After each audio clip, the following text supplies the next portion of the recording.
Fala, galera. De novo, a gente está voltando aqui mais um episódio do Biblix. Bíblia. É Bíblia com Matrix ou com Netflix? Eu não sei. Tem Bíblia, tá bom. Tem Bíblia, é bom, né? É isso aí. Estou aqui eu com o Heavy Tom e o Heavy... Como é que é o Heavy? Dino, não? Heavy Rex. Heavy Faz isso não, rapaz. Para com isso. O Daniel tá deitando e rolando. A gente vai ter que dar alguns apelidos do Daniel aqui no ar. Pois é, tá entendendo. É isso aí. Eu sou Daniel Simoncelos. Sou o pastor André. Reverendo Felipe. Isso aí. No primeiro episódio a gente falou um pouquinho sobre de Gênesis 1 a 11. A gente viu então as origens, desde a criação do mundo até a Torre de Babel. E hoje a gente vai tentar, nesse episódio, ver Gênesis 12 a 50. Se a gente não chegar, a gente divide esse episódio em dois. Mas hoje a gente, então, inicia a partir do chamado de Abraão. E aí eu já queria fazer uma pergunta para o Phil, né, que é o nosso especialista em arqueologia, né, em literatura semítica, sobre essa questão dos patriarcas. Tem muita gente que, às vezes, vê os patriarcas como meramente modelos, né, para serem seguidos das origens, não necessariamente como personagens literais que existiram, né, como algo meio que mítico, né? E aí, como que você vê isso? Como que você trata essa questão aí para nós? Vamos lá, gente. Mais uma vez, boa tarde, né? Isso é realmente muito comum no Antigo Oriente, né, que é a região, o contexto no Antigo Oriente Próximo de toda a narrativa da Escritura. E há um papel crucial do mito, da lenda, né, da construção narrativa de um herói, da redenção. E tudo que este herói faz, né, todas as suas ações o acompanham em um progresso redentivo, remissor, né, onde, depois de algum tempo, ele alcança um ápice transformador, né, ético. E quando nós falamos, inclusive no último episódio, né, que a Bíblia, no texto de Gênesis, é um texto poético, de uma celebração poética, não quer dizer que essa organização do texto proponha algo figurado, algo parabólico, né, parabolar neste sentido. Em primeiro lugar, não quer dizer que há problemas na utilização de figuras ou metáforas para contexto bíblico, nenhuma. A parábola tem o seu lugar. No entanto, estes não são organizados como parábolas. São propostos personagens factuais, não idealizados. É comum realmente crer que o Israel do futuro, olhando para o seu passado, né, construiu Abraão, Isaque e Jacó numa proposição bela, né, do seu futuro, do seu passado enaltecido, né? Mas até isso é um tanto contraditório nos seus próprios termos, porque como a gente idealiza um passado para promover e fortalecer um povo do futuro, mostrando personagens tão falhos, tão destituídos de si, que, ao contrário da narrativa padrão, mítica, da lenda natural da literatura do Antigo Oriente Próximo, onde um personagem evoluía em si mesmo e se transformava, nós vemos o contrário acontecendo. Nós vemos homens falhos que não se transformam, mas são transformados. Nós vemos uma transformação não interna, como comum no Oriente, mas externa, que vem de um proponente que não o próprio homem, que não o próprio herói da história, por assim dizer, mas das mãos do Senhor. Nós vemos Abraão recebendo comandos do Senhor: sai da tua terra e do meio da tua parentela e vá para o lugar que te mostrarei. Aí ele pega um parente e leva com ele, ao invés de sair do meio dos parentes, ele leva um consigo. Abraão chega na terra do Egito e entende: aqui não há temor do Senhor, não há o temor de Deus. Ele reconhece, ou seja, já há uma transformação realmente, já há uma escala diferente sobre a ética, sobre a condição do homem diante do Senhor, e ele entende que no Egito não é assim. No entanto, o que ele faz logo depois de revelar esse entendimento? Né? Reage com uma mentira, dada a circunstância. Vamos falar mais sobre isso, né, ao analisar o episódio. Mas, ou seja, a resposta do homem, mesmo na progressão do conhecimento, não promove transformação interna, mas externa. Esse é um sinal da graça que redime, da ação de Deus que, através do extraordinário, precisa transformar a vida do homem. Não é à toa que a promessa de uma nação, de ter filhos, que é algo que deveria ser naturalmente alcançado pelos homens, na vida de Abraão, na marca da promessa, não pode ser alcançado. Sua esposa é estéril. Bem como na trinca de patriarcas, isso se revela natural, né? Ou seja, mesmo algo comum, como a progenição, como os filhos, precisam vir externamente de uma transformação do Senhor, para que a vida e a aliança sejam promovidas não apenas através desses homens, mas apesar desses homens. Então, a própria narrativa se constrói a partir de algo comum no Oriente Antigo, mas propondo algo que para o Oriente Antigo é novo, algo diferente. A redenção, a transformação, não do homem em si mesmo pelas circunstâncias, mas do Deus de sua redenção no homem, apesar das circunstâncias. Então, isso para resumir essa intenção, eu gosto, né, de dizer, eu creio que talvez eu já tenha dito essa frase no primeiro episódio, mas me marca muito que as narrativas, né, essas histórias prescritas na Escritura, são a história das ações através das ações na história. O protagonista, o eixo de tudo isso é o Messias da redenção, é o prometido por Deus Pai e trazido pelo Espírito Santo, o personagem principal, o eixo transformador, não Abraão, Isaac e Jacó. Então, acho que começar a perceber esse drama redentivo, né, construído nessas narrativas, já com essa correta perspectiva de transformação, vai trazer muito mais riquezas e profundidade, né, na compreensão dessa história. Fio, é até interessante a gente destacar que quem eleva, vamos dizer assim, a essa posição de destaque os patriarcas é o próprio Deus, né? Não é uma criação do povo. Quando Deus vai lidar com o povo em Êxodo, é nesses termos que ele fala, né? Ó, eu sou o Deus dos pais de vocês, eu sou o Deus de Abraão, de Isaac e de Jacó. E também, vamos dizer assim, na progressão em Gênesis, eu creio que a gente fala mais disso um pouquinho para frente, quando Deus se apresenta para os patriarcas, ele vai sempre se apegando à figura anterior. Não, aparece para aparecer para o seu pai, eu dei a promessa. Então, ele vai sempre reforçando a promessa. E lá em Êxodo, Deus mesmo que chancela, né, esses três, como você falou, né, com todas as falhas, com todos os erros, né, mostrando mesmo a graça dele, né, a partir do fato que ele não nega a si mesmo, né, não nega a sua aliança. Ele que está no centro, né? É isso aí. E entrando, então, agora em Gênesis 12, né, a gente finalizou o último episódio em Gênesis 11.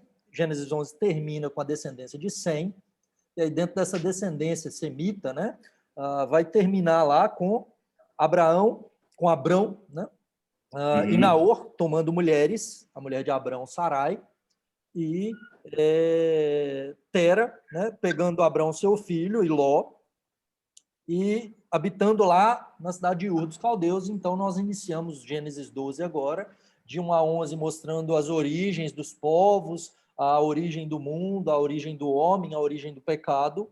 E agora, a partir de Gênesis 12, uma segunda etapa no livro de Gênesis, tratando da origem do povo de Deus. Deus elegendo um povo no intuito de abençoar as nações. E aí nós chegamos no capítulo 12, né? Quando Abrão ouve o chamado do Senhor, né? Ele fazia parte de um povo, né, dentro dos caldeus ali, né? E aí Deus vai dizer assim: sai desse lugar e vai para a terra que eu te mostrarei. Eu acho que é interessante em Gênesis 12, porque tem muita gente que pensa assim: quando Deus chamou Abraão, nesse caso ainda Abrão, né, parece que foi uma jornada longa, né? Eu vou te mostrar a terra, então você vai peregrinar aí por um período, né?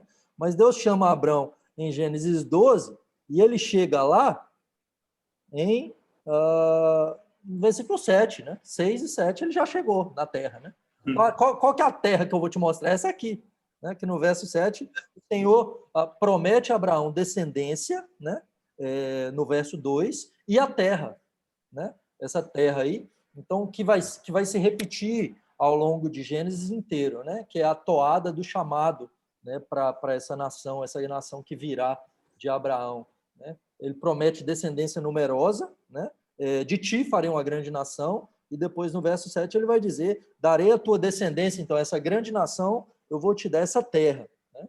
E aí ele chega na terra, então, e daí ele sai da terra, né? Porque houve fome. É interessante a gente ver isso aí, né? Quando a fome na terra, ele vai para o Egito. E aí nós temos uma cena padrão aqui, né? Algo que vai se repetir com relação a ir para o Egito. Né? Interessante a gente falar um pouquinho sobre isso.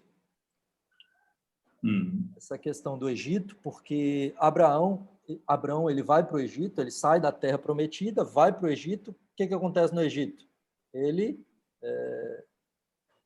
é oprimido, né, por Faraó, porque, como o Phil comentou agora há pouco, Abraão não é exemplo para ninguém, né?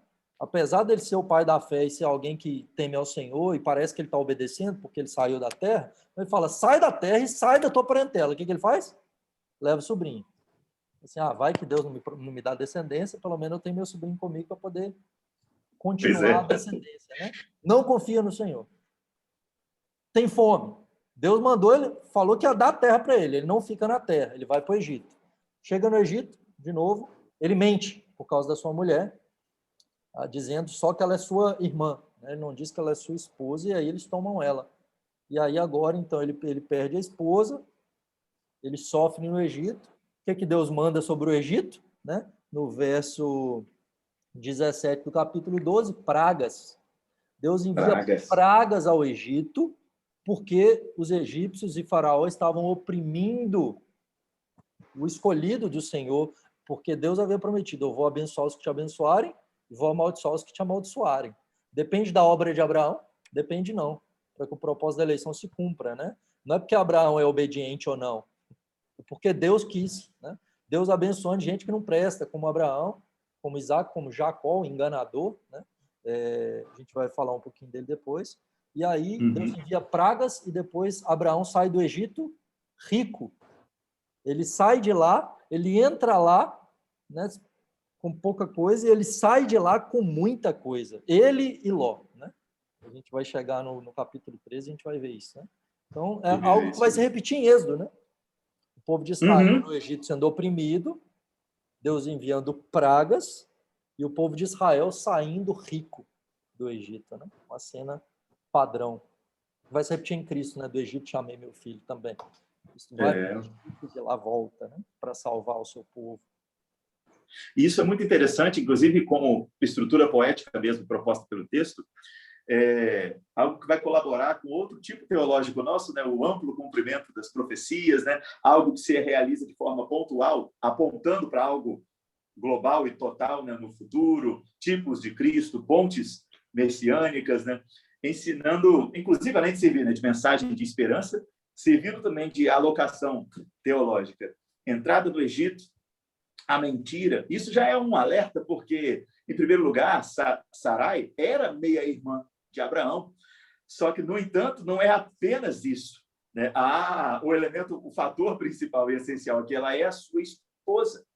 E, acometido pelo medo e em omissão, logo, também em proposição à mentira, a omissão propõe isso, ele se condiciona por seu próprio pecado a tudo que aconteceu, como também o Israel no meio do povo do Egito, já a partir de José. Né?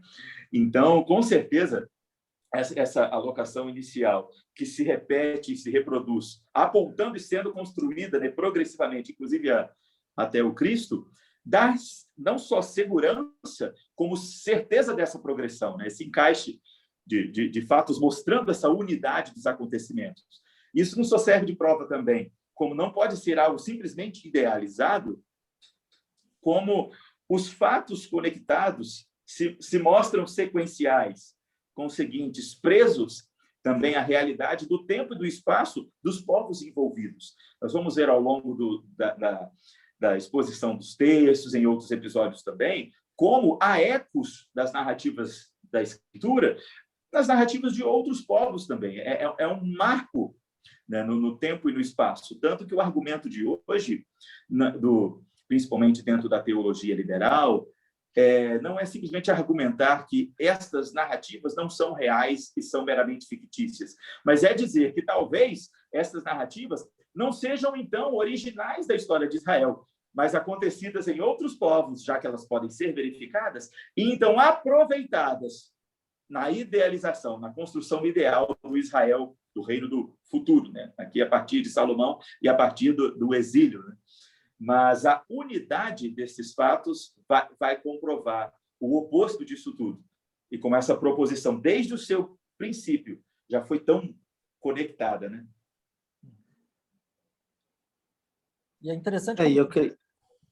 Não, eu já vou mudar de assunto, já vou emendar Gênesis 15. Não, se for falar... É isso. Antes, é interessante como que Deus separa, né? Porque em Gênesis 13... quando Abraão sai da terra, ele ajuda Deus levando Ló. Ele mente sobre Sarai, né? Deus, na sua providência, está conduzindo. Abraão está tentando ajudar. Não, deixa eu ajudar aqui, né? Porque Deus prometeu que vai abençoar quem me abençoar e amaldiçoar quem me amaldiçoar, mas né, deixa eu mentir aqui porque não está confiando no Senhor. Não está confiando no Senhor levando Ló. Deus o protege diante de Faraó, mesmo diante do seu pecado, e agora Deus os faz se separar de Ló. Então agora ele já não tem mais o sobrinho. Ló, né, olha para as campinas ali, se aproxima de Sodoma e Gomorra, cheio de coisas, né, e se aproxima de um povo mau, e por causa disso ele perde tudo. Ele vai, né, daqui a pouco ele está lá dentro, e a sua esposa, né, apaixonada com tudo aquilo ali. Mas o Abraão é separado do seu sobrinho, e agora ele só tem o descendente, né? O Damasceno Eliezer. E aí, quando a gente vê o capítulo 14, daqui a pouco eu já passo para o André para ele iniciar o capítulo 15, a gente vê Abraão indo para poder socorrer seu sobrinho, ele vai para uma guerra lá para proteger o povo de Sodoma e Gomorra, e no final ele não quer galardão, ele não quer recompensa, né? O quinhão lá, o despojo de guerra, ele fala, não quero nada para dizer que me enriqueceram, fica com isso. E aí agora, então, ele tem um encontro com Melquisedeque, rei de Salém, que é um tipo de Cristo, que é rei e sacerdote, e Cristo, então, é um sacerdote segundo a ordem de Melquisedeque, superior a Abraão, em quem seminalmente está o sacerdócio levítico, né, pagando dízimo para Melquisedeque. E aí nós temos Abraão falando, eu não quero recompensa. E aí, então, começa Gênesis 15 com Deus falando, a sua recompensa vai ser grande. Eu vou te dar uma recompensa, e aí nós temos a renovação da aliança, e Deus falando sobre isso, né? Exato. Não, e só para pegar o gancho da primeira promessa lá, né, em Gênesis 12, né, que em ti eles serão benditas todas as famílias da terra. É interessante quando a gente vai lá para Paulo, em Gálatas, né, ele diz que, para fazer com aquilo que vocês estavam destacando, o apóstolo Paulo mesmo vai destacar que Deus estava prenunciando, né? Prenunciando o evangelho, o cumprimento, né? E que essa promessa, essa primeira promessa que alcança Abraão, e esse que acho que é um aspecto bem interessante da gente perceber, né? Nos aspectos proféticos, é como a promessa alcança claramente aquela primeira geração, alcança ali Abraão, tem os desdobramentos daquela época, mas ele estava recebendo um prenúncio que provavelmente ele não entendia, né? Todos os desdobramentos que viriam em seguida, mas era já um prenúncio de algo muito maior. E todas as famílias da terra, de fato, né, seriam abençoadas na descendência de Abraão, né? Não era uma coisa restrita, era uma coisa extremamente ampla. E acho que isso leva a gente a conversar um pouquinho mais sobre a questão da aliança, né? Que a gente vê Deus fazendo com Abraão, quando ele, depois de ter recebido a primeira palavra de Deus, depois de ter recebido a promessa de Deus, duvidou ali, como vocês bem colocaram, em Gênesis 12, Gênesis 13, ele mostra que ele obedeceu a Deus, né, como a gente vê ali no texto de Hebreus, né? Ele acreditou, ele confiou, né? Isso foi imputado para ele por justiça. Mas esse homem era falho. Esse homem era falho. Na mesma hora, no mesmo tempo que ele está aceitando, vamos dizer assim, que ele recebeu a ordem de Deus, ele saiu da terra com os problemas dele, né? Ele obedeceu a Deus, mas a todo momento ele tá ali, né? De maneira até semelhante com aquilo que a gente experimenta no nosso dia a dia. A gente recebe, a gente tem as promessas de Deus, tem as promessas do cuidado de Deus, a presença de Deus, e a gente está ali a todo momento experimentando, né, esse cuidado, experimentando os desdobramentos dessa promessa, mas a gente falha. A gente como Abraão, deixa de acreditar. E Deus volta várias vezes, né, para reafirmar e para lembrar, né? Lembrar o povo, né? Porque ele não tinha esquecido de fato. E quando a gente olha aqui para Gênesis, no capítulo número 15, deixa eu até abrir aqui para a gente acompanhar direitinho, mas quando a gente olha para Gênesis capítulo número 15, é exatamente Deus animando a Abraão e falando que a descendência dele não seria a partir de Eliezer, e fazendo com ele literalmente, né, cortando ali uma aliança, né? E quando Deus entra nessa aliança com Abraão, acho que é um dos pontos que a gente vai ver desdobrar em muitas vezes na Escritura, né? É ele que dá as ordens de tudo que Abraão tinha que fazer, mas quem chancela e afirma a aliança é o próprio Deus. Ele que se coloca, né, na palavra, na posição de cumpridor, né? Ele que literalmente corta a aliança. Quando a gente fala corta a aliança para o pessoal que tá ouvindo a gente, é bom a gente destacar aqui aquilo que o reverendo Palmer Robertson, né, destaca bem ali no Cristo dos Pactos, que a aliança de fato era cortada, né? Era literalmente cortada, né, Fio? Uhum. Cortada no meio e Deus ali passando, né, por entre os animais, né, chancelando essa aliança. Essa é uma prática antiga? Isso é muito interessante. É bem nesse eixo aqui que a união do tudo que se era proposto por contexto e costume da região, nessa mesma região, e o que vai propor agora, através de seu povo e de sua descendência, a partir dos patriarcas, né? É o seguinte, são duas coisas bem legais. A primeira delas há muitos documentos, né, e comentários entre os pesquisadores de que a região de Erech, Uruk, que também é Ur, né, que pega desde o centro-sul, centro-leste e sul, né, da região da Capadócia, da Anatólia, nessa época, né, hoje a atual Turquia, bem como a parte norte do crescente fértil, né, que vai até a Pérsia e a margem do Irã, né, nos dias de hoje. Toda essa região estava enfrentando problemas e estava em constante migração. Já estava em trânsito por seca e por dificuldade à procura, né, de novos ermos produtivos, né? E tanto que é nessa escala que se alcança também a fertilidade do delta do Nilo, né, do Egito. Por isso, é recorrente a procura dessa região por prosperidade e por sustento em tempos de seca, né? Então, muitos dizem que Abraão desceu por conta disso. Talvez, inclusive, por isso, por já estar em movimento com sua família, ele tenha chegado até tão rápido no lugar onde já deveria ir mesmo.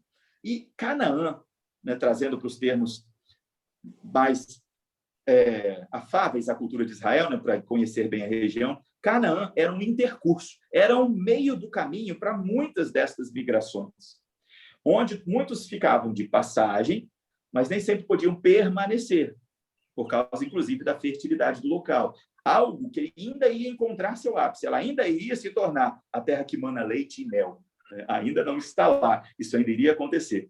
Então, Abraão chega neste local e, no capítulo 15, né, ele pergunta ao Senhor: como saberei que vou tomar posse da região?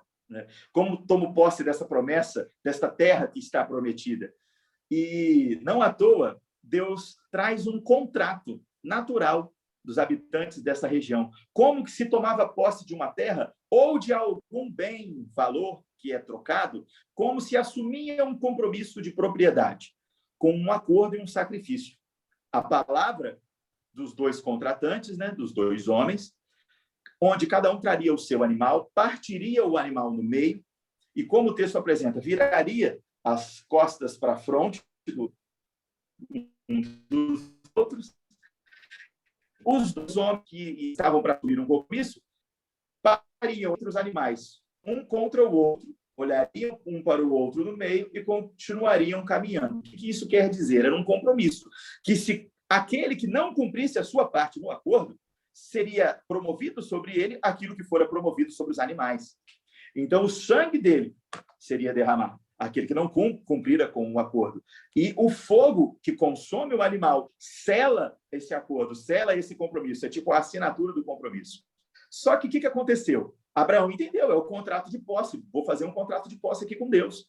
Só que não é exigido e demandado pelo caminhar no meio de dois, para dar que cada um assume parte do compromisso. O fogo consumidor do Senhor pelo meio, onde apenas o Senhor admite sobre si mesmo fidelidade e compromisso, e ele mesmo queima os animais que foram ofertados. Então, é o Senhor pegando algo que era do cotidiano de Abraão e mostrando que este compromisso é diferente, é muito mais significativo, é muito maior, e toda a responsabilidade jaz no Senhor deste compromisso, no Senhor desta aliança, e não em Abraão, ou seja, e não no homem. Então, é aquilo que a gente estava falando das narrativas, né, do mito, da lenda e dessa representação. Muitos desses elementos das narrativas antigas estão presentes no texto de Gênesis, estão presentes na Escritura e servem como uma alavanca apologética para esses textos, onde aquilo que é esperado é transformado pelo Senhor para mostrar que uma nova visão sobre a realidade e sobre a nossa condição é escrita quando o Senhor assim a revela. Então, aquela revelação plural, Deus já era contracultural em Gênesis, né? Oi, perdão. Deus já era contracultural em Gênesis, né? Em Gênesis, lá no começo. Ele se revela de acordo com a cultura, mas não preso, né, a ela, né? Ele mostra aquilo que deve ser feito. E é interessante. Porque tudo isso está marcado culturalmente, do tempo e no espaço, só que o Senhor se utiliza desse entendimento para promover um novo entendimento. Isso é surpreendente demais. E é interessante porque... E aqui... Pode falar, Fê. Pode mandar, Dan. É interessante porque esse pacto sendo monergista, né, só é Deus quem passa e Abraão não passa no meio, mostrando que ele é quem estabelece e ele é quem vai cumprir, não precisa da ajuda de Abraão, né, e tampouco Israel precisa ajudar, ou pensar, olhar para si, né, para poder tentar fazer algo ou cumprir a sua parte no sentido de merecer ou conquistar, que Deus diz assim, a sua descendência vai ser numerosa como as estrelas dos céus. Deus está renovando, ele já disse que ele faria de Abraão uma grande multidão em Gênesis 12. Aí ele tropeça, ele não confia, ele leva Ló, agora ele separou de Ló, agora ele só tem um escravo dentro de casa, Deus está falando, não, eu vou te dar uma descendência sua. Né? Você, a partir de você, vai ter uma descendência numerosa. Algo impossível. Né? Sua esposa já era avançada em idade, e não era algo natural que acontecesse. E mais, eu vou te dar a terra. Essa terra vai ser sua. E é interessante a gente ver que Gênesis 15 não está sendo escrito para a geração de Abraão. Gênesis 15 está sendo escrito para a geração que já é numerosa como as estrelas dos céus e como a areia do mar. Uhum. Então Moisés está escrevendo isso, inspirado pelo Espírito Santo, para uma geração que já saiu do Egito, que tá lendo assim, Deus tirou Abraão do Egito com riquezas e mandou pragas. Eles já viram isso também. E aí ele está dizendo assim, Deus prometeu a Abraão que a sua descendência seria numerosa e Deus cumpriu, nós já somos numerosos, milhões. E Deus prometeu a terra, agora a gente está às portas da terra, a gente precisa confiar que Deus vai cumprir e Ele é quem vai cumprir, não é na força do nosso braço. Um povo que está tropeçando também como Abraão. Né? Uma coisa aplica para nós, porque nós vemos que as duas coisas se cumprem. Né? Deus prometeu e cumpriu a descendência, Deus prometeu e cumpriu a terra, e Deus prometeu e cumpriu abençoar por meio de Abraão todas as nações, por meio de Cristo. E às vezes, por exemplo, num período de pandemia, a gente duvida, a gente não confia no Senhor, né? Quando a gente olha para um texto como esse, que mostra que esse Deus providente, que cuida, e não depende de nós a salvação e nem da força do nosso braço. Depende dele, única e exclusivamente dele. Diga, Phil. Algo interessante logo depois disso, em Gênesis 15:6, né, diz que Abraão creu no Senhor e, fazendo com o eco, né, do texto de Hebreus, isso lhe foi creditado, né, imputado como justiça. A palavra para creu no Senhor é muito interessante, que é a palavra remin, no hebraico, que é algo como desenvolver confiança, é algo que soma, é um procedimento, é um processo. Ou seja, a nossa intercorrência e o sustento do Senhor no nosso sofrimento, na nossa dificuldade, promove essa edificação, essa construção em Abraão. Não ele, não as suas ações. E por isso o Tiago vem trazer o ideal de que, se o sofrimento está aí, é motivo de grande alegria, porque é ocasião de construção, de perseverança, né, de progresso no caminho da fé. E isso já encontra eixo construído lá em Abraão, bem como o princípio da própria eleição, que do meio de todos estes homens, se cada um em sua terra, cada um na sua circunstância, se todos estão em movimento ou não, como a história parece colaborar, no meio deles é retirado pelo Senhor, e através deste que é escolhido, todas as nações seriam benditas, pois através dele viria o Cristo. Concluímos isso depois. E Abraão, quando chega no Egito, ele é chamado de hebreu, né? Assim, o hebreu. E essa ideia de hebreu tem muitas, né, interpretações ao longo dos anos, né, pela igreja. No entanto, há uma que eu gosto muito dela, que vem da palavra Hebiru, ou Rabiru, no ugarítico antigo, né, provavelmente o idioma proposto dessas primeiras construções, que significa sem nada, aquele que é pequeno, aquele que inclusive, essa mesma expressão na língua fenícia é a palavra para mostarda, porque é pequeno, é insignificante, não tem beleza, não tem riqueza, né? E seria natural que este que chegou sem nada, não só ele, como outros daquele tempo, fossem identificados como hebreus, na transição para o hebraico bíblico, né?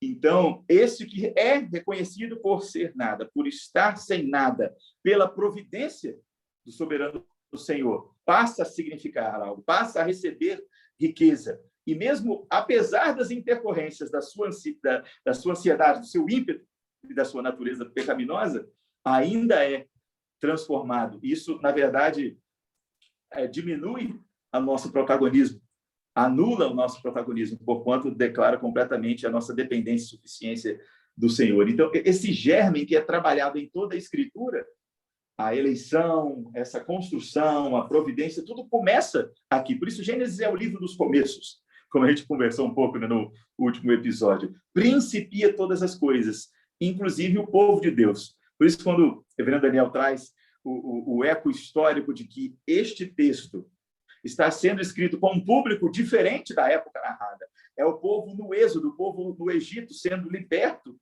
pegando confiança e esperança a fim de, no remina do texto de Abraão, crescer em fé, crescer em perseverança, como for através dessas narrativas, a fim de serem feitos, por causa dessa promessa, povo de Deus. Desentendidos disso, eles ainda precisam peregrinar por 40 anos, a fim de edificar uma nova geração plenamente entendida destes propósitos, para então, nisso, se formar o santo povo de Deus.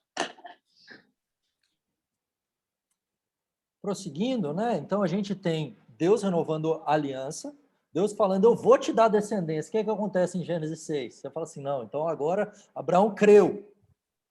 Aí ele creu. O que é que acontece? Nós temos novamente Abraão tropeçando feio. E aqui em Gênesis 16 é interessante ressaltar que alguns verbos da queda ecoam, tomou e deu, né? A Eva, quando assume a liderança do seu lar, não em submissão ao seu marido, mas assumindo a liderança, ela toma do fruto e dá ao seu marido. Aqui, tomou Sara, Agar, e deu ao seu marido. Os verbos da queda ecoam aqui, a liderança feminina ecoa aqui, e não confiança em Deus. Agora eles estão querendo ajudar o Senhor. Já que eu não consigo, então eu vou tomar escrava e vou ajudar Abraão. E aí tropeça feio, né? Dando Agar e gerando a Ismael. E acho que um dos grandes aspectos que é um pouco até meio para a gente complicado de entender, né? É como, de certa forma, a bênção de Deus, por misericórdia, atinge todos os descendentes de Abraão, né? Então, ainda que não seja o filho da promessa, e seja, vamos dizer assim, o filho da desobediência, né, da descrença, né, de Sara e de Abraão, e ainda que Deus não abençoe no mesmo sentido que fez com Isaac, né, mas ainda assim recebeu ali um cuidado de Deus, se tornou alguém forte, né, alguém proeminente de alguma maneira, né? Então, como Deus, ele está guiando todas as coisas. Defendendo Abraão, desse processo, ainda que nós entendamos, né? Vai lá. Defendendo Abraão, se passaram 11 anos já, né? Então, nós estamos falando de que ele é chamado com 75, agora ele está com 86, e Gênesis 16 mostra o seguinte, né? Sara não tem filho, são 8 anos tentando. Nós estamos falando de 2 anos, nós estamos falando de 11. Nós estamos falando de Sara agora com 76 anos de idade, né? Já avançada em dias, e aí, falou assim, então, eu acho que, né, Deus falhou. E aí, então, muitas vezes a gente é imediatista. Nós agimos da mesma maneira. É fácil a gente olhar assim, nossa, Abraão também, que coisa, né? A gente olha para o povo de Israel no deserto, mas nós agimos da mesma maneira, não confiando no Senhor. Quando Ele não age da maneira que nós esperamos, ou quando nós impomos coisas nessa geração fast food que somos, né? Deus tem que fazer, é agora. A gente impõe coisa, né? Faz assim, voto, né? Senhor, que seja a próxima, né? Que entrar aqui, que vai ser a esposa, né? Agora. Tá parado no sinal vermelho. Se o sinal ficar verde, eu vou entender que o senhor está querendo que eu faça, né? E Abraão, são 25 anos para o cumprimento da promessa, né? São 25 anos. Exato. Tem um eco de João 11, né? Na situação onde Lázaro estava doente, né? E as suas irmãs entendem que se Jesus estivesse ali, né, ele seria curado, né? Uma expectativa muito boa, né? Reconhecendo o lugar do Cristo. E Cristo diz para o mensageiro que vai chamá-lo, né, que essa doença não é para a morte, mas é para a glória de Deus. Isso, de repente, até anima, né, o coração das irmãs. No entanto, Lázaro morreu. E quando Jesus finalmente chega lá, elas dizem, se ele estivesse ali, Lázaro estava vivo.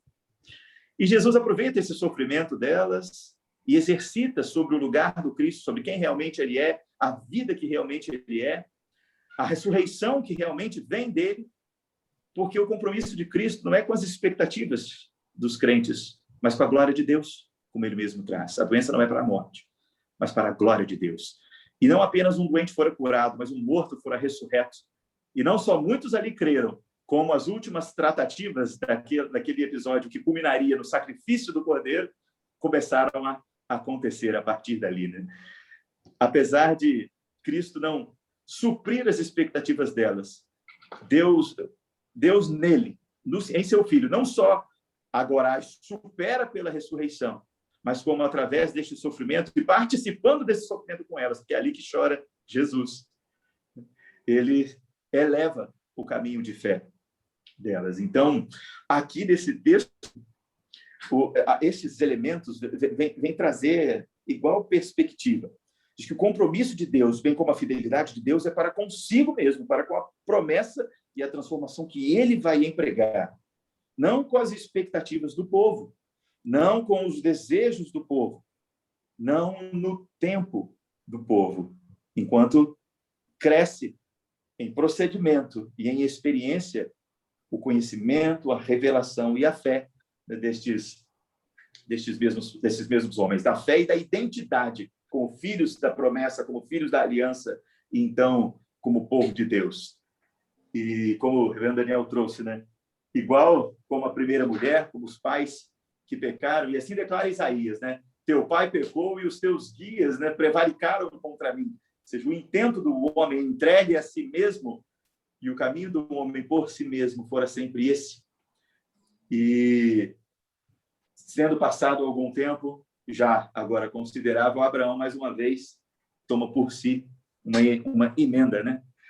E o Senhor novamente vem demonstrar, né, que é Ele que transforma o impossível em possível, o estéril em fértil, que vai promover a sua própria promessa, como Abraão já tinha crido, né, lá atrás.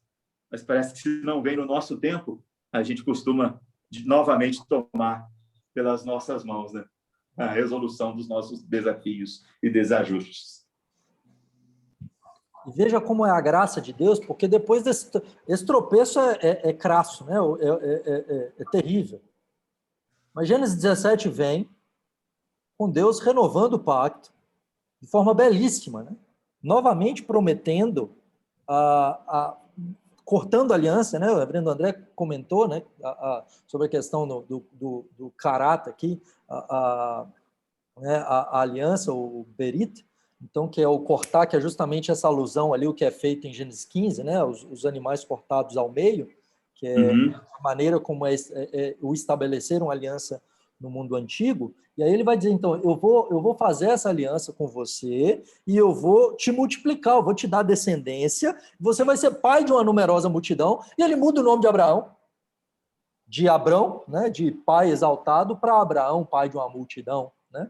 Então, e aí eu vou estabelecer essa aliança com a sua descendência e vou te dar a terra, de novo, né? Deus prometendo, depois do tropeço, depois de gerar Ismael, ele está dizendo, não, vai ser descendência de Sara.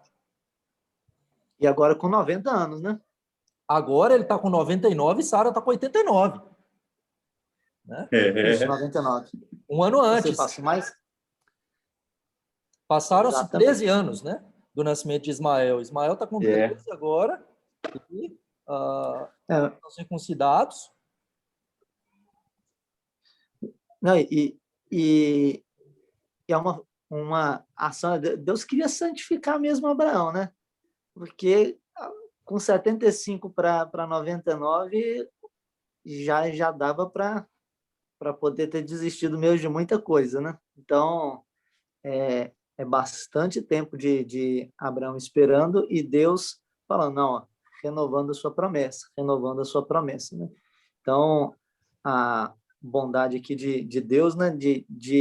Enquanto de manter-se fiel, né? Quando a gente permanece, quando a gente se torna infiel, que acho que é o sentido que o próprio Phil colocou aí para a gente, né? É por isso que só podia passar Deus no meio daqueles animais lá cortados, né? Abraão já tinha se tivesse passado Abraão do lado, Deus tivesse olhado e cada um tivesse garantido o seu lado, era Abraão cortado no meio e queimado depois, né? Porque era Deus que estava garantindo mesmo que ia acontecer.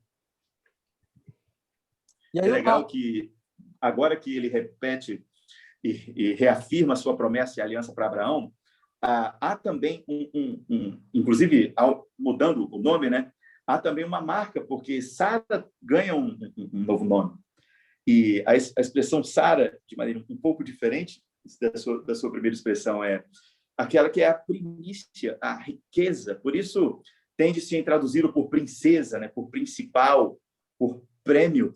Ou seja, mesmo aquela que, como a primeira mulher, tomando a frente, ocupando uma posição que não era sua, um marido que se omite a isso e promulga, né, e promove a proposição da mulher, mesmo com esse desajuste, imputado pelo pecado original em esquadro semelhante, encontra remissão e redenção e reafirmação em Deus para ambos, né?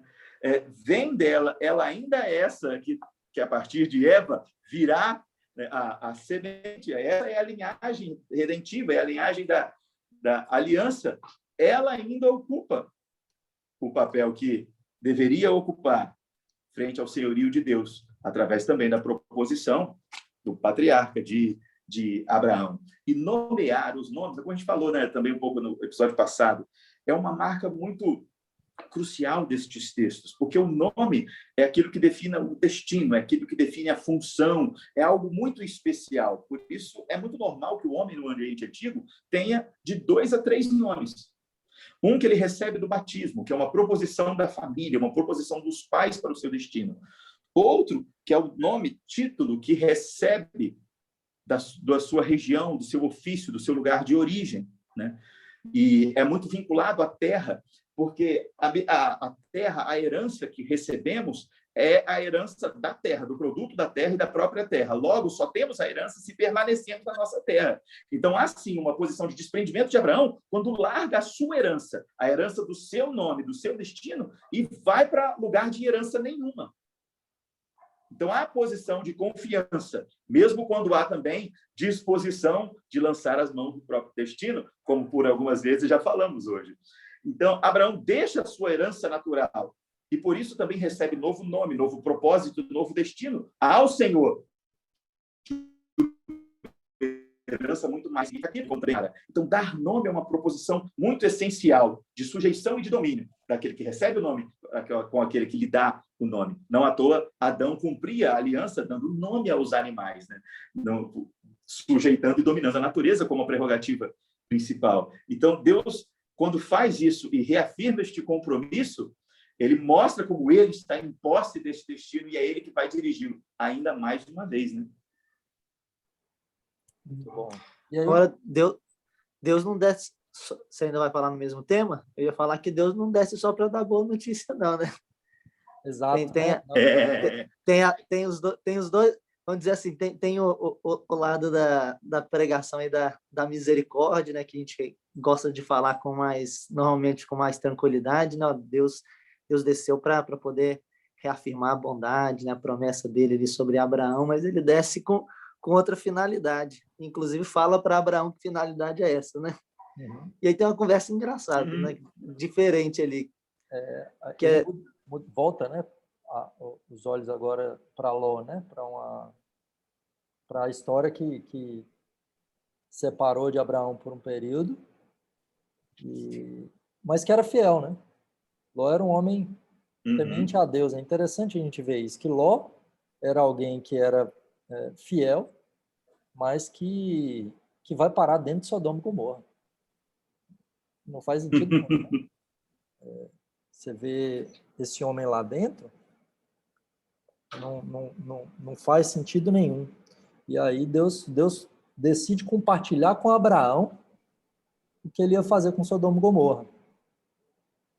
E essa conversa é interessante, porque me parece que o propósito ali é meramente revelacional, né? Que não teria como mudar, Deus não muda, mas Deus se revela aos seus servos, né? Deus está mostrando assim, a história está nas minhas mãos, o juízo está nas minhas mãos, a graça está nas minhas mãos, eu tô cuidando de você, e agora eu vou falar com você antes que aconteça, para que você veja também, né? E para que não apenas Abraão, mas a sua descendência e os eleitos vejam Deus conduzindo a história, Deus revelando a história, né? E Deus destruindo o mal, porque o mal não vai ficar impune, né? E Abraão sabia muito bem o que rolava lá em Sodoma e Gomorra, e ele tinha... Por isso que ele vai diminuindo, né? Por isso que ele não se contentou com os números que ele deu no início. Ele foi salvar esse povo, né? Por causa de Ló, inclusive, né? Nem por causa deles, mas por causa de Ló. E aí Abraão vai diminuindo, né? Se tiver 50 justos. Exato. Veja, não era uma nação gigantesca, né? Como a gente já falou na última vez, nós não estamos falando ainda de povos extremamente numerosos, como vai chegar em Êxodo, né? Centenas de anos depois. Mas era uma cidade grande, né? Relativamente grande. E é interessante que eu acho que Deus misericordiosamente vai lembrando Abraão do tamanho do problema dali. Sim. Porque ele começa com números altos, né, de pessoas justas, até né? Se chegar tiver tanto. até chegar em Aí 10. Abraão vai... Oi? Ele começa com Até 50 e chega em 10. Até E chegar só em tinha 10. um. E só tinha um. Exato. Essa que era a questão. Não Acho tinha que Deus, quatro. Era um. acho que Deus queria e na sua bondade lembrando Abraão de que a ação dele era totalmente soberana e totalmente justa, e Abraão vai percebendo, né? vai sendo lembrado do tamanho do problema à medida que ele vai revelando. Mas também a gente precisa lembrar, né, que, como já foi destacado aqui, esse texto ele foi dado não para aquela geração, né? Não para Abraão, não para Ló, né? Mas foi escrito, né, aquilo que aconteceu no passado para uma geração que estava saindo do Egito, que viu Deus pesar a mão, né, sobre os povos ímpios e a ação, né, sobre os povos ímpios. Acho que é uma lembrança do próprio Deus para a necessidade da obediência do povo, né? Olha, eu sou bondoso, eu suscitei geração para Abraão, vocês são dessa descendência, estão experimentando isso, mas eu sou um Deus irado que não habito com mal, não vou permitir que isso aconteça, e os termos que a gente vê depois lá em Êxodo vão ser muito parecidos, né? As condenações do erro, né, que o povo receberia se eles não obedecessem.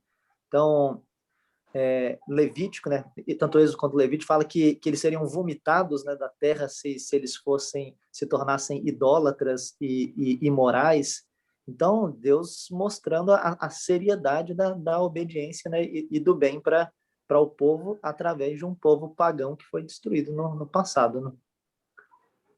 E não só isso, porque a questão também de não olhar com graça, com misericórdia, quando, por exemplo, eles entram na terra dos amorreus, Deus diz ao povo para destruir, matar tudo, né? A mulher de Ló olha para trás. A mulher de Ló, né, ela tem apego com aquilo e por isso ela perece. E que é o que vai acontecer com Israel, quando Israel tem apego às coisas de Jericó, né, dos cananeus, ou mesmo do Egito, né? Mas quando eles deixam coisas, né, quando eles não destroem tudo dos cananeus quando eles entram na terra, depois disso eles vão sofrer por causa disso, né? E aí Sim. Deus ensinando ao povo, ao mesmo tempo que ele está mostrando a origem aqui de dois povos, né? Então Ló cresce o olho querendo ganhar mais coisas do que Abraão e vai parar dentro de uma caverna, né? Porque se associa com o povo ímpio. E a gente vê o Judas, né, na sua epístola no Novo Testamento, quando está confrontando, né, a loucura dos falsos mestres, né, quando escreve a igreja, ele estava lá querendo falar da salvação, estava querendo falar da redenção em Cristo, mas ele tem que parar porque está acontecendo a loucura na igreja. E esses falsos mestres estão cometendo toda sorte de torpezas, diminuindo a autoridade de Cristo. Aí ele começa a lembrar dos exemplos da construção desse progresso da revelação ao longo da Escritura, e o primeiro exemplo que ele usa é o exemplo do povo do Egito, que o Senhor destruiu os que não creram. Ou seja, aquela incredulidade, aquela intrepidez em responder ao próprio coração, logo idolatria. Porque se quem ocupa o trono do nosso coração somos nós e não o Senhor, isso é idolatria, é usurpar o lugar que é de Deus. E estes, sonhando com as coisas que tinham no Egito, com o que viviam no Egito, temeram em Cades Barnea também a entrada, né, na terra prometida por conta do que viram, por conta da dureza da batalha que se mostrava iminente. E por si só não conseguiriam, querendo voltar, apenas Josué e Caleb se rasgaram a fim de conclamar a confiança do Senhor, né? Estes incrédulos foram destruídos. O juízo do Senhor, que exerce misericórdia sobre quem quer exercer misericórdia, pela letra da Escritura, a consequência do pecado e do mal vem sobre nós. Mas pelo Senhor, segundo o seu amor e em Cristo, escolhe para si os seus, apesar dos seus. Isso está sendo construído desde já, para servir de ensino e esperança para aqueles que virão e que são o público-alvo, né, dessa leitura. Eles estão lendo sobre isso, aprendendo sobre isso e prosseguem respondendo ao oposto do que tem sido ensinados.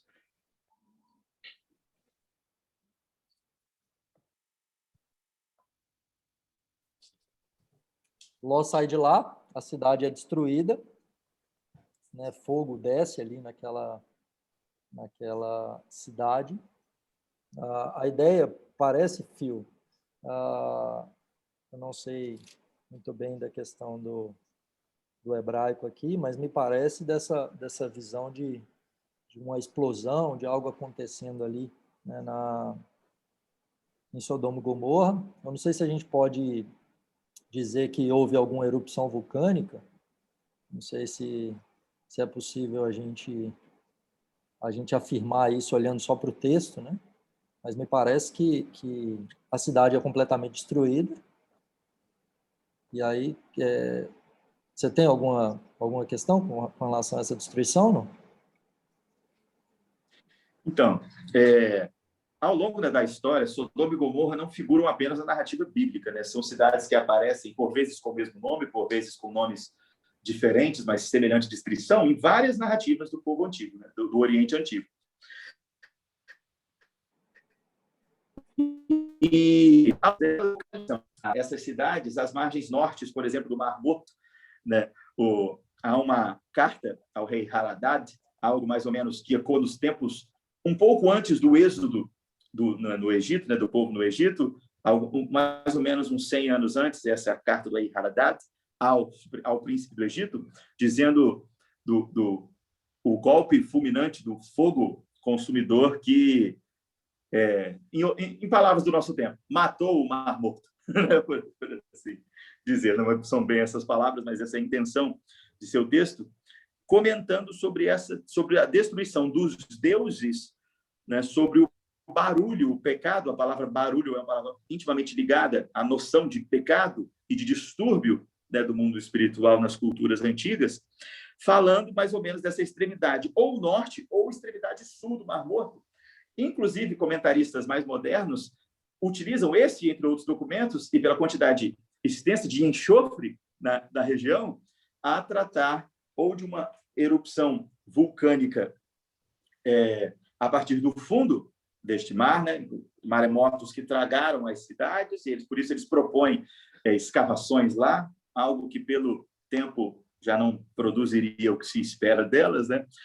Mas pela circunvizinhança, né? Pelo circuito entre Egito, Canaã, as cidades e o caminho e o percurso de Abraão, faz sentido que a região seja semelhante. A gente não pode dizer que é literalmente essa, faz sentido que seja semelhante. Nós vemos alguns documentos antigos falando que essa ideia do fogo e da erupção ligada à velocidade como os homens divinos devastaram, então eles dizem que é pela espada, mas foi muito veloz.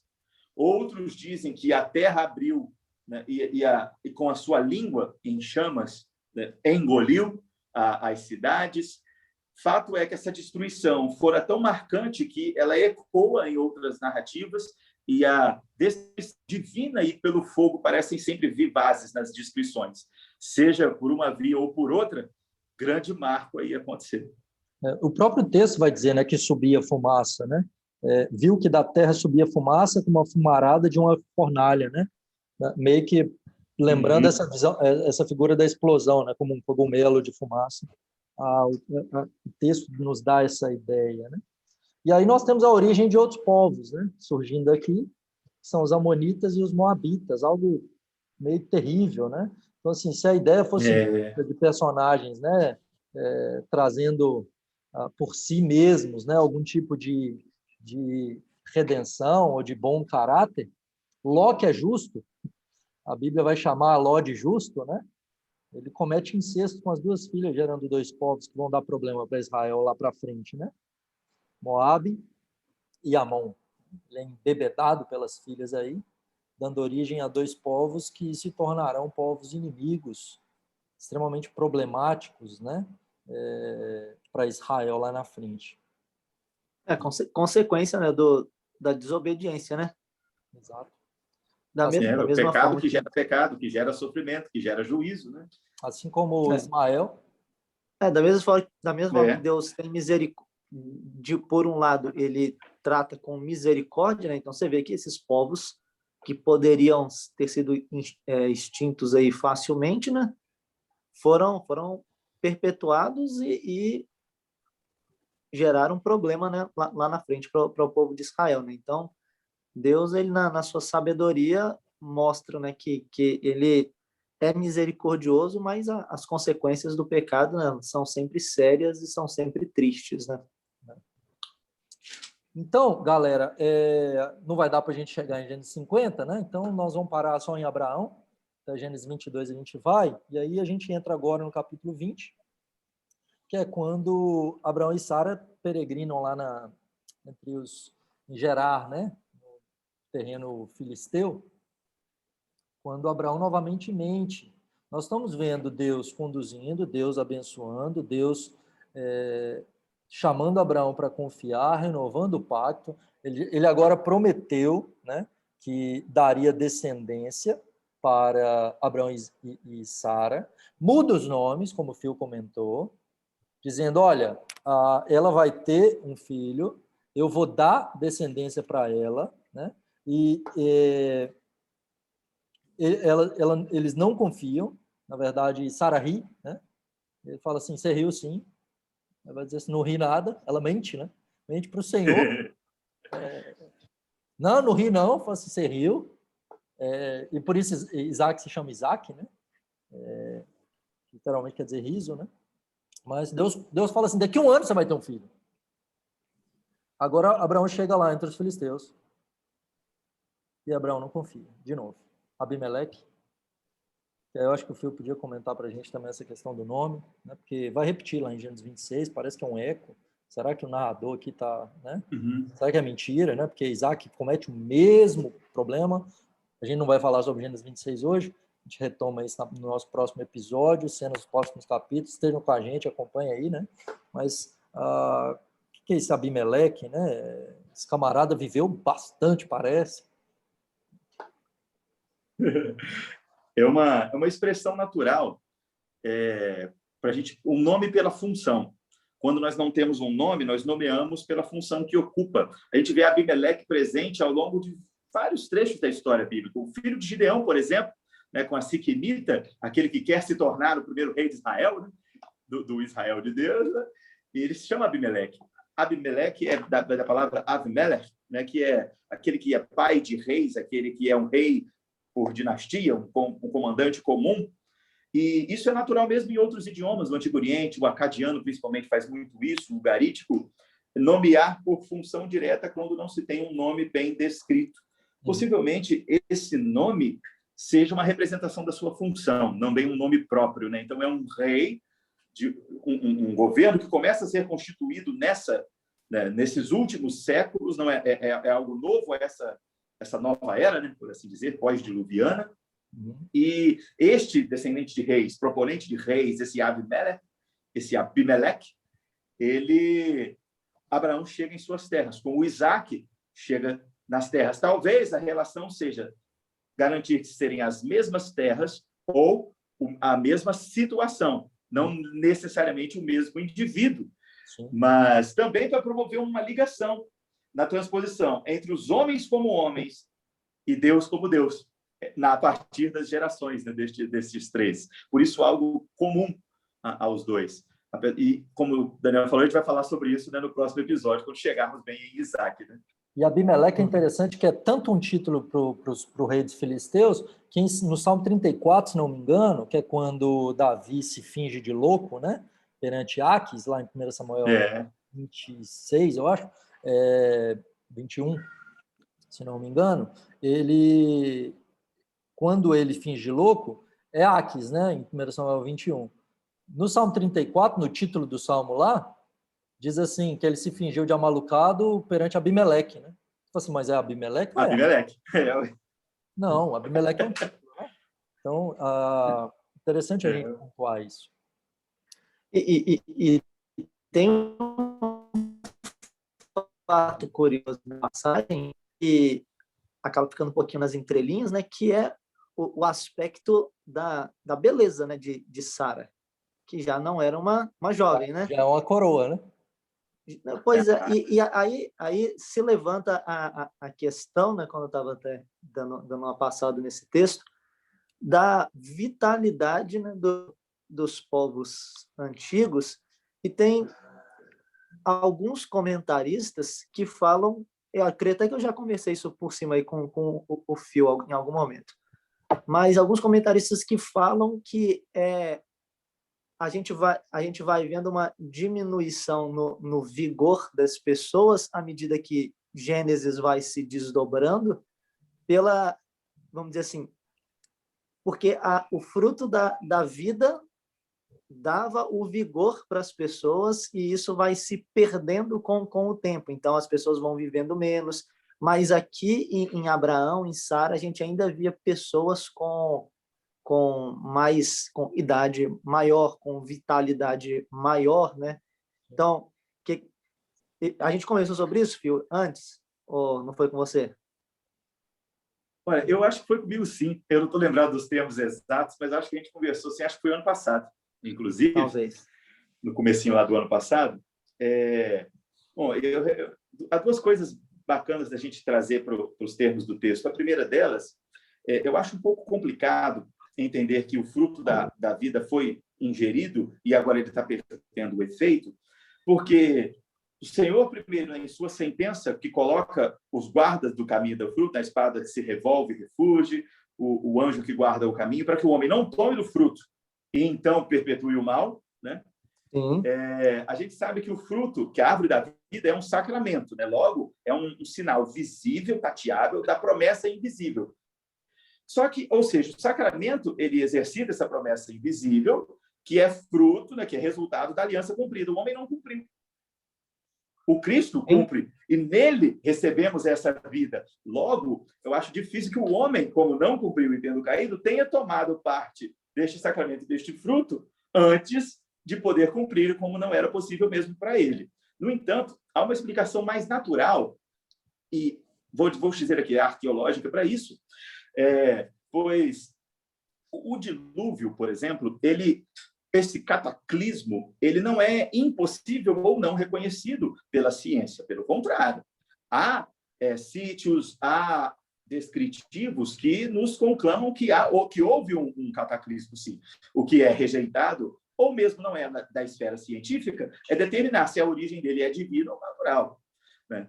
Mas, por exemplo, segundo esse entendimento e algumas projeções dessa construção, a Terra, que estava equilibrada em um eixo específico e não inclinado como hoje, tinha ao redor do globo terrestre uma película de água, líquida mesmo, que mantinha o clima ameno dentro da Terra, um clima em uma estação bem definida, inclusive a possibilidade, não definida, mas possibilidade de nem haver chuva, por causa dessa camada líquida em volta.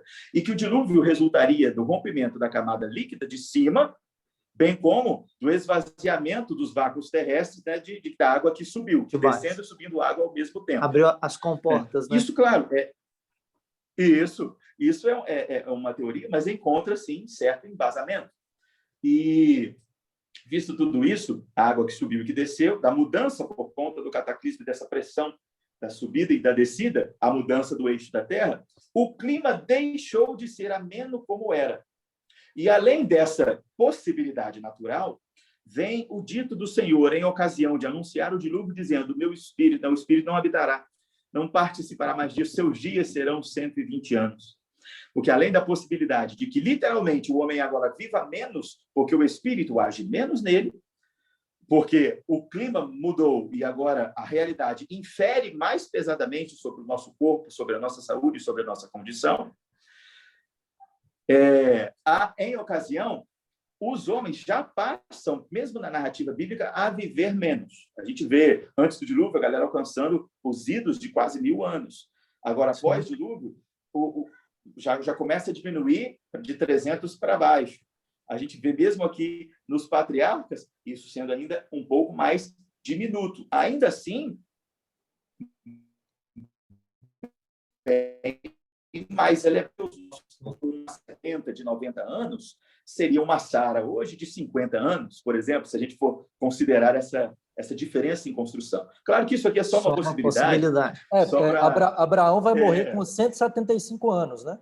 Então, assim, já farto de dias, mas aí se a gente for considerar hoje, né? Então seria aí quase que o dobro, né? Do que se vivem, né? Então, hoje a gente vai chegar em 90, 80, 90. Abraão não é o mais quando velho alguém morre farto de anos, atingiu 100, cento e poucos. Isso aí é. E Abraão não morre mais velho na geração, ele morre normalzinho ali, né? Então, se eu não me engano, o mais velho por aqui é com 205 anos. Não sei se foi Naor, o Betuel. Sim. Vocês lembram com quantos anos Isaac faleceu? Porque talvez, eu acho que até Isaac foi... Isaac morreu... Um pouco mais... Com 180, 170, não lembro. Eu também me esqueci, mas a gente vai lembrar. Isaac não chega a 200, não. Chega não, né? Sara morre com 127. Mas aí, retomando... E daí só vai diminuindo. Morreu nova, né? Morreu novinha. Aí, o Jacó já morre com 110. Né? Então, aí você já vê... já vê um estreitamento. Exatamente. Né? E aí nós chegamos no capítulo 20. Abraão tropeçando de novo. Mente novamente. Não confia no Senhor. Deus fala que vai matar o Abimeleque. Fica desesperado. Aparece para ele em sonho. E aí o Abimeleque fala, não, né? Pelo amor de Deus, sai daqui. Né? Diga, Phil. Só uma coisa interessante também da expressão para dizer que Sara era bela, né?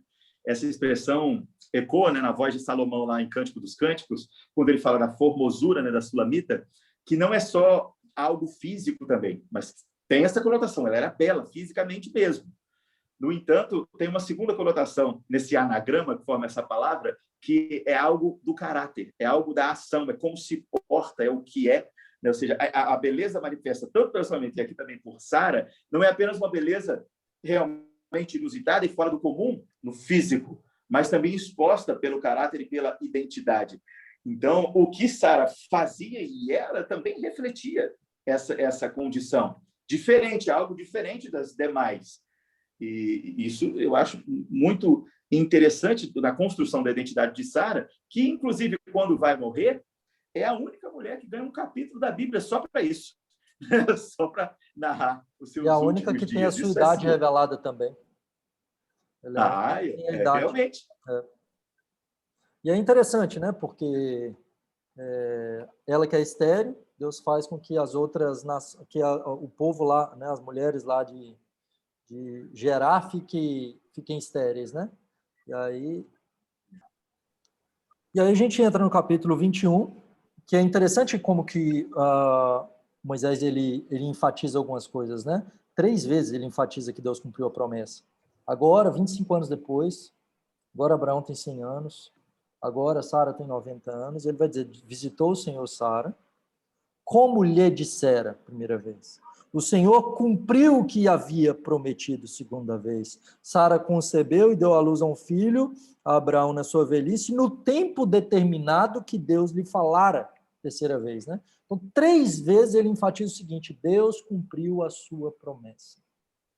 Não precisa ajudar, não precisa da intervenção humana, não precisa de ajuda de Abraão e Sara, e apesar dos seus tropeços, Deus cumpriu a sua promessa. Né? Deus visitou, Deus deu, né, a uma mulher estéril e muito velha, né? Assim, já tinha cessado, no caso aqui, né, a gente às vezes compara 90 anos como se fosse hoje, como a gente acabou de falar, não, mas ela já tinha parado de menstruar, né? De poder, do ciclo menstrual há muito tempo. Então, a regra das mulheres ela já não tinha. Então, era algo meio que impossível, né, de dar à luz, e agora Deus faz que ela dê a luz, né? E cumpre a sua promessa. Sim. E é interessante o nome, né, do menino, que é Isaac, riso. Deus me deu motivo de rir, né? E todo aquele que ouvir essa história vai rir comigo, né? Como que Deus traz alegria, né, em meio à desgraça. E aqui, então, nós temos Deus visitando Sara. E agora Abraão pode confiar no Senhor, né? Abraão, que vem tropeçando ao longo da jornada, leva Ló, não confia, se deita com Agar, mente 2 vezes, não confiando que Deus o protegerá, né? Agora Deus cumpre a sua promessa, ele pode confiar no Senhor, né? E o capítulo 21, né, é meio que, vamos dizer assim, capítulo onde vários problemas que foram tidos no início são amarrados de uma vez, né? Deus fala assim, vamos resumir aqui, nesse capítulo, Deus resolvendo algumas questões, né, na vida de Abraão. Então, é o mesmo capítulo que nasce Isaac, né? É o mesmo capítulo, né, que a gente vê Agar no deserto, né? Então, o problema ali dos dois, né? Então, Deus mostrando mesmo que Isaac era o filho da promessa, que não era Ismael, né, que seria o filho da promessa, e a aliança de Abraão, né, com Abimeleque, né? Então é quase um capítulo aqui de resolução, né? De resolução de questões para a gente entrar agora Deus chamando Abraão lá mais para frente, né? E aí a gente chega no capítulo 22, que é o final, né, vamos dizer assim, é o capítulo mais tenso da vida de Abraão. Interessante que ele começa dizendo, depois dessas coisas, do quê? De tudo aquilo que já passou, né? Abraão vem tropeçando. Abraão, será que precisa de Abraão ser provado, gente? Né? Que às vezes a gente pensa assim, nossa, para que Deus prova, né? Se Deus sabe. Abraão está tropeçando desde Gênesis 12. Quando chega no 22, agora é a hora, de fato, dele mostrar se ele confia no Senhor mesmo ou não. Deus cumpriu a sua promessa, né? O Gênesis 21 faz questão de enfatizar 3 vezes, Deus prometeu e Deus cumpriu. E aí Deus decide pôr Abraão à prova, né? É interessante que ele começa dizendo, toma teu filho, e Moisés ele traz aqui uma ênfase que gera um drama, né? Teu filho, teu único filho, a quem amas. E é a primeira vez que a palavra amor surge aqui em Gênesis. A quem amas. Né? E aqui nós temos, então, esse amor pelo filho, pelo único filho. E aí Deus está dizendo assim, será, né, que você vai confiar? Será que agora você vai querer interferir? Você vai querer intervir? Né? Toma teu filho e sacrifica, né? E vai para a terra de Moriá e sacrifica ele. 3 dias andando com o menino. Né? É tenso esse capítulo. E logo antes disso, né, ele precisou destituir-se de Ismael, né, mandá-lo para o deserto com Agar.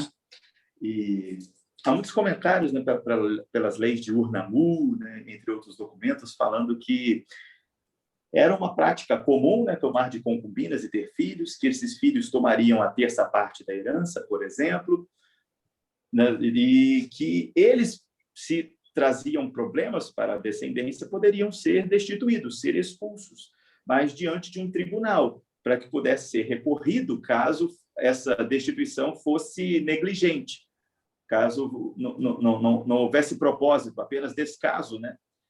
E descuidado para com este outro filho. E alguns alegam isso olhando, inclusive, para Abraão, que olha para Ismael e não quer, simplesmente faz isso com peso do coração, mas é antes tranquilizado pelo Senhor e responde e obedece ao Senhor, destituindo-se deste filho. Talvez já uma sombra do que ele teria de fazer logo mais com o seu outro, e na verdade, como o texto exprime, né, único, né, verdadeiro filho. Sabemos que os ismaelitas se tornam inimigos de Israel, bem como os moabitas, bem como os amonitas, né, vem de Ben-Ami, a partir de Ló também, e que a consequência dos erros e dos desvios dos homens os acompanham e são também ocasião para promover crescimento no meio desses homens.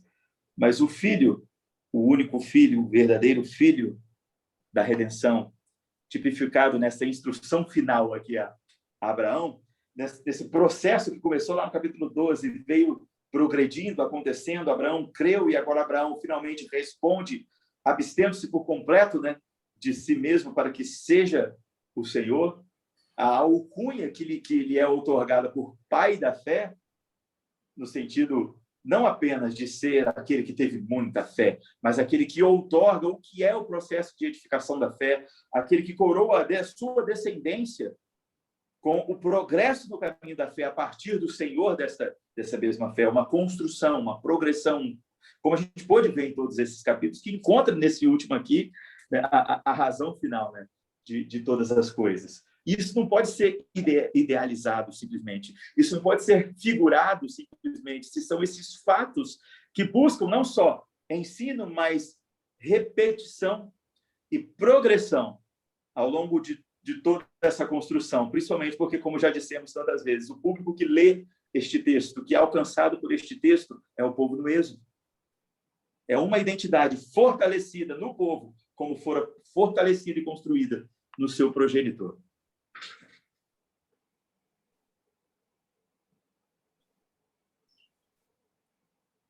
Está mutado, André. Opa, e que chega até a gente, né? Essa figura do sacrifício, né?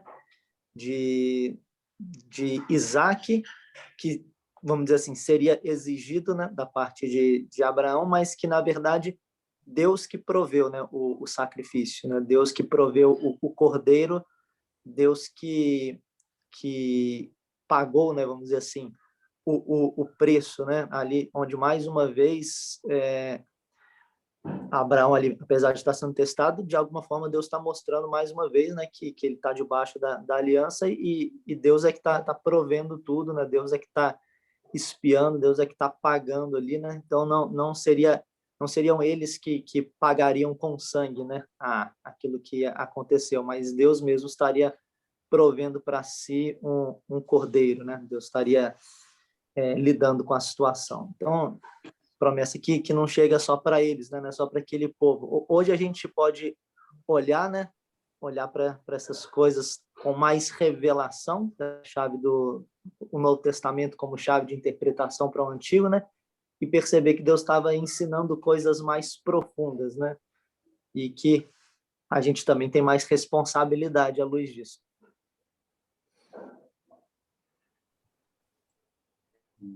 Quando vai construindo aqui a narrativa do sacrifício, né, da subida,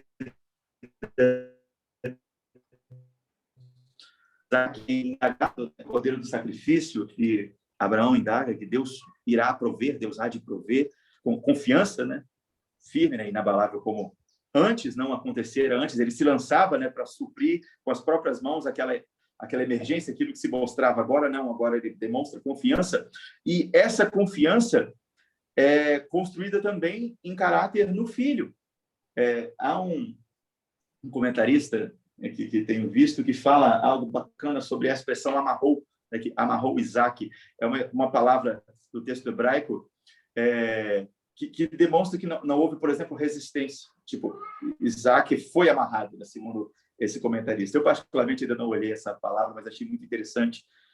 A confiança de Abraão, agora construída através de todo este progresso, se reflete também em construção de confiança na identidade do filho que passa a ser edificada agora. Princípio da aliança, da família da aliança, sendo edificado através das transformações do crescimento de Abraão, mas através disso tudo tendo sido promovido pelo Senhor na vida dele. É interessante, porque Deus manda ele sacrificar no Monte Moriá, né? Ele vai 3 dias. E veja que o narrador faz questão de mostrar agora, até aqui Abraão ele tropeça bastante, tropeça muito, agora não. Agora Abraão nem não abre a boca. Ele tem uma obediência fiel, ele não questiona, 3 dias andando com o menino, levando fogo, levando o cutelo, levando a corda. O menino tem 17 anos. Veja, já se passaram 17 anos do cumprimento da promessa. E Deus diz agora, com o menino com 17, se antes era difícil, com Sara com 90, com 107, fala assim, será que o Senhor vai ter que dar outro filho para Sara? Mas Hebreus 11 vai dizer para nós que Abraão confia tanto no Senhor, porque Hebreus 11 diz assim que Abraão confiava que, inclusive, Deus poderia ressuscitar Isaac, Deus poderia trazê-lo de volta à vida, e é isso que ele confia. Ele fala assim, não, eu vou oferecer Isaac, e ele diz isso para os servos que estão, eles fiquem aqui que nós vamos adorar, e nós dois vamos voltar. Ele vai dizer isso. Nós dois vamos voltar. Então, ele não confia assim, Deus pode dar outro filho. Não, ele está dizendo assim, Deus está mandando sacrificar, o Senhor proverá. O Senhor proverá. Deus vai cumprir. Ele confia, ele sabe que Deus cuidou dele no passado. E por isso ele pode confiar que Deus vai continuar cuidando no futuro. Ele fala assim, não, eu não preciso duvidar mais. Ele é o pai da fé justamente por isso. E aqui a gente tem esse momento da prova, onde Abraão é aprovado. E aí ele levanta o cutelo no Monte Moriá, que é um monte que vai se tornar onde o templo vai ser edificado, onde o cordeiro vai ser anualmente oferecido para a remissão de pecados do povo, onde anualmente o sacrifício que aponta para Cristo, o Senhor olha para ele, se lembra que Abraão não negou seu filho, seu único filho, a quem amava. E aí, por isso, a partir de agora, a gente não vai ver mais Abraão junto com Isaac. A figura dos dois não mais vai ser apresentada junta, né? Então, é como se o narrador dissesse assim, agora Abraão pode dizer, meu Deus, meu único Deus, a quem eu amo. Abraão não ama mais o filho do Senhor. Né? E por isso o texto termina dizendo, né? Porque tu não negaste teu único filho, todas as nações serão abençoadas, né? E aqui nós temos, novamente, isso apontando para a figura do Redentor, porque Deus não negou seu único filho.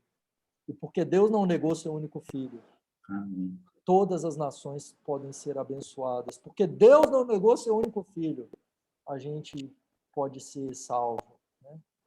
Liberto da condenação, das amarras do pecado. Porque o que Deus pede de Abraão é o que ele vai fazer. Entre 1800 e 1500 anos depois, né? No Monte do Calvário. Né? Quando agora não vai ter um animal para substituir o filho. Agora o filho morre. Agora o filho único, amado, é morto para a nossa salvação.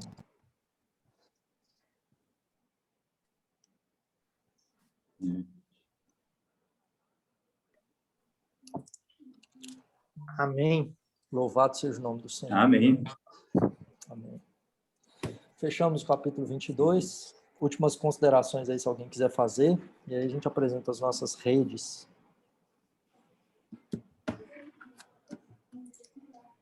Bom, para mim tá tranquilo. Fio?